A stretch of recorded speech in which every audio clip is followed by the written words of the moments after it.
What is going on, guys? So it is August of 2021 and we're just about to go into the next DLC called Waking Flame. This patch actually drops in a few days on August 23rd for PC and on August 31st for console players. So I wanted to give you guys my perspective on ESO PvP as a whole this year and what I think the rest of 2021 will hold. But first, we kind of have to take a step back and look at the game as a whole. ESO, even with all of its faults, it still is one of the best PvP games out there. As many of you guys know, here recently, I, along with many other content creators, have been very vocal but constructive in our feedback to ZeniMax. Does ESO PvP have its problems? Obviously, yes, it does. But by design, this is one of the best games I've ever played. It has a type of action combat like no other game out there. It has no skill cooldowns, so I can use an ability whenever I want to. It has a very in-depth, never-ending theory crafting system that will hold in-game players forever. You're basically never finished with your build. You're always wanting to make a new build. You're always wanting to find that next best thing that you can excel with and use to your advantage in PvP. And you can build your class really however you want to. Whatever you enjoy, whatever playstyle you like, you can build it, I promise you. At the end of the day, it has a wide enough content base for newer players to get into and enjoy, whether they're doing PvP or even PvE. In this video, we're going to go over several aspects of ESO PvP, so I can help some of you guys come to a decision on if you should either pick this game up or if you're a veteran player and maybe want to come back from your break. But before we get started, if you guys are enjoying my content, don't forget to subscribe. It's free and you guys will never miss an upload. Also, if this video helps you in any way, don't forget to smash that like button. Without further ado, let's get right into it. So to start this video off, we're going to be looking at builds. Now, I think this is a good place because this kind of gives you a gauge or a pulse on the patch, kind of how it's been and kind of where it's going. So a brief overview of this entire year. Update 28 was full of proc sets. Everybody was using proc sets. It just dealt so much damage. It was basically free damage. Update 29 hits in March. This is the Flames of Ambition update. A lot of things happened here. I think these are very important to note. 1,000 weapon damage and spell damage added to our character sheet. A whole entire champion point rebalancing. A whole entire new system. Proc sets were disabled in this update. We lost mitigation in the champion point system and we lost mitigation in battle spirit. This was a very, very big update. Everything just blew up, but we're still feeling effects from update 29. This is why I'm highlighting all these changes. They are still impacting the game today. So no proc happened in update 29, and what this was is proc sets were disabled in Cyrodiil. They wanted to test and see if lag was getting affected by proc sets, and it wasn't. Lag is still terrible. Two, the reason why proc sets were removed is because people enjoyed not going against proc sets. Just the fact of the reality was proc sets were just dealing so much damage. So fast forward till update 30. In June, that's the update that we're in right now, they made proc sets scale off of your higher weapon or spell damage. In a nutshell, this is a very good change. It incentivizes you to build more damage for your proc sets to deal more damage. So you can't have that 50k health tank using Vatrin and Icy Conjurer and they're still melting your face off having 1000 weapon damage. So that was a very good change and very big for overall PvP. But what happened was the reason why I highlighted all those changes in update 29 about the battle spirit, about the extra weapon damage, the mitigation loss in CP, is update 30 proc sets are re-enabled.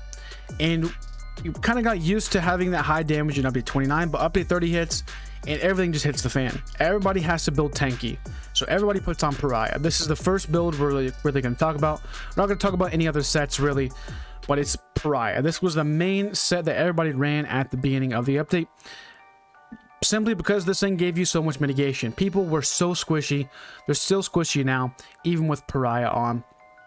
Damage is just so high this patch, and obviously people hate dying, so they're going to build tankier. And this is kind of shifted into a tank meta per se, but it's not by anybody's design. It's just how the game works. People don't want to die. People are going to build as tanky as possible till they're comfortable. Now, I did this personally at the beginning of the update, and I felt tankier, but my damage suffered so much. So as I got a lot longer in the patch, I decided to run more damage. I had always been looking at running 7 medium, trying to build my weapon damage as high as possible, and this worked for me. My Stamina Templar runs 7 medium, don't run Pariah at all. I'm having a blast on it. I have high damage, and this damage heals me. My Rally and Vigor heal me for a lot more than my Pariah build would.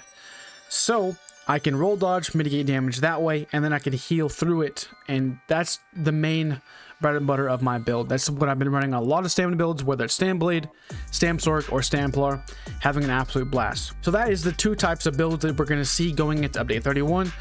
People are still going to be running Pariah in update 30. They may drop Pariah next patch in update 31 because we're getting a little bit more passive mitigation, whether that's from the CP mitigation that is actually very, very big, or a little bit more mitigation from the Battle Spirit. But I think a thing you guys should do is kind of get away from your Pariah. I think people are going to stop running it. You're not going to need it. People are going to be tankier next patch.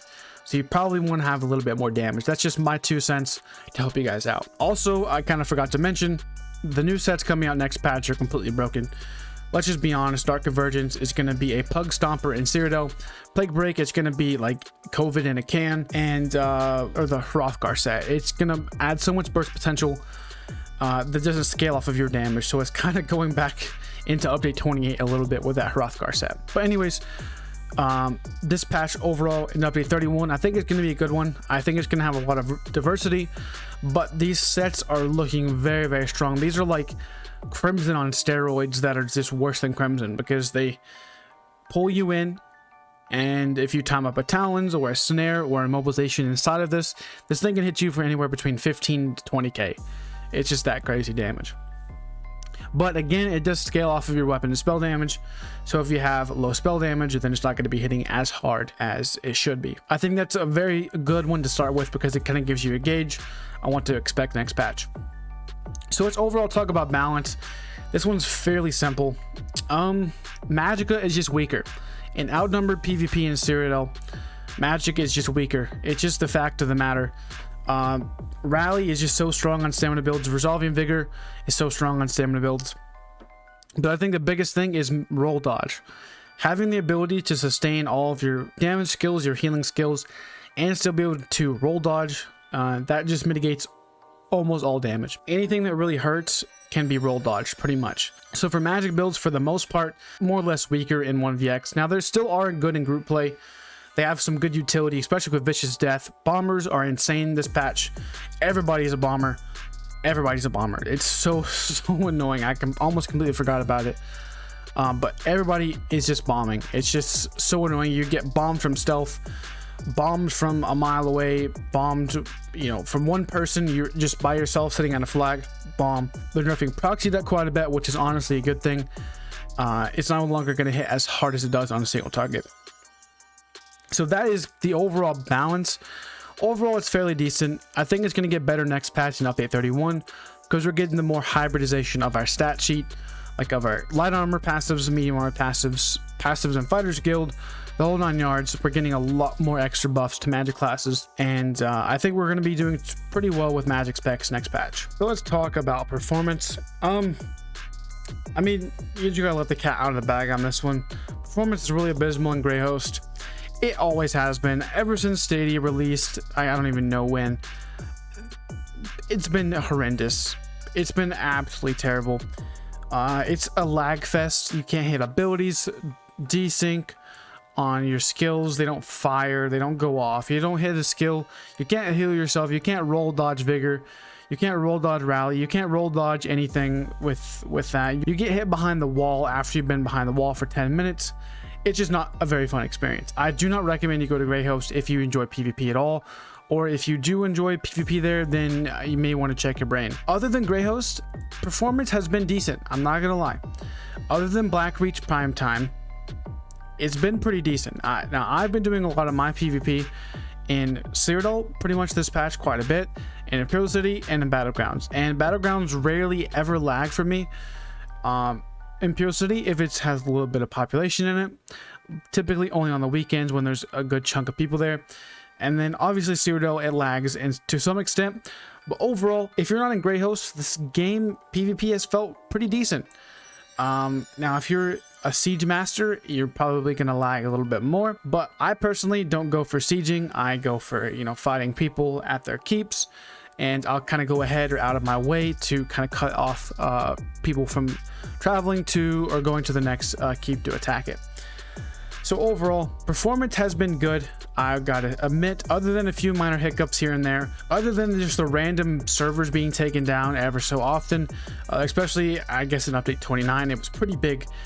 There was like this, the PS4 NA server was down like every week for a good solid 2 or 3 weeks. So yeah, performance, I gotta admit, it has been fairly decent, but it's by my choice to have it decent. I would like to PvP in Grey House, that's where the most of the people are. But the PvP community is dying in Blackreach quite substantially. It's only really full on the weekends. Even then, sometimes, yeah, like 4 or 5 o'clock in the afternoon, it is still only at maybe 1 or 2 bars.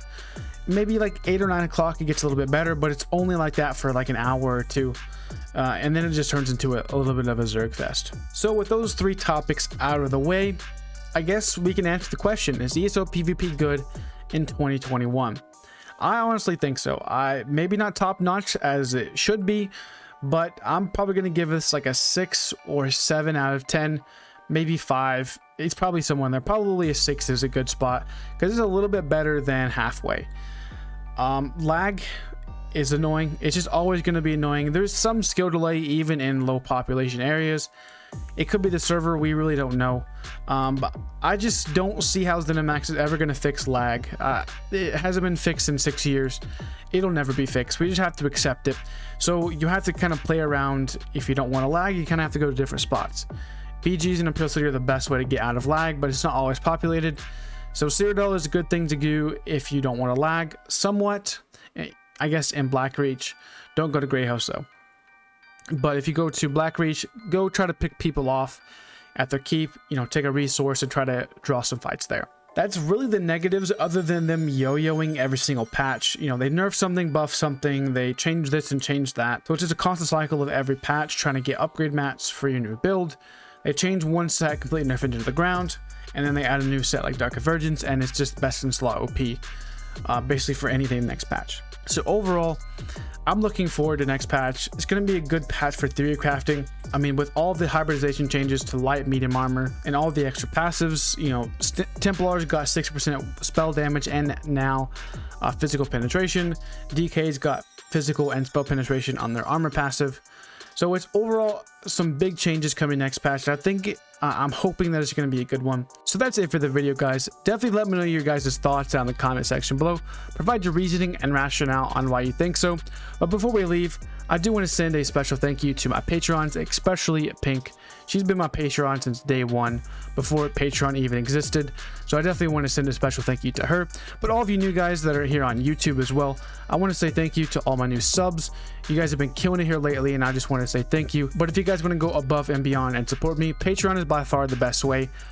At the top tier, you guys get some special insider build help from me. I'll help you set up any build you want, try to fit it to your exact playstyle and preference, and walk you through every step of the way. Also, I stream on Twitch if you guys prefer to watch live streams. You guys can definitely support me there as well. But that's it for this video, guys. Again, I thank you for all the support and have a great day.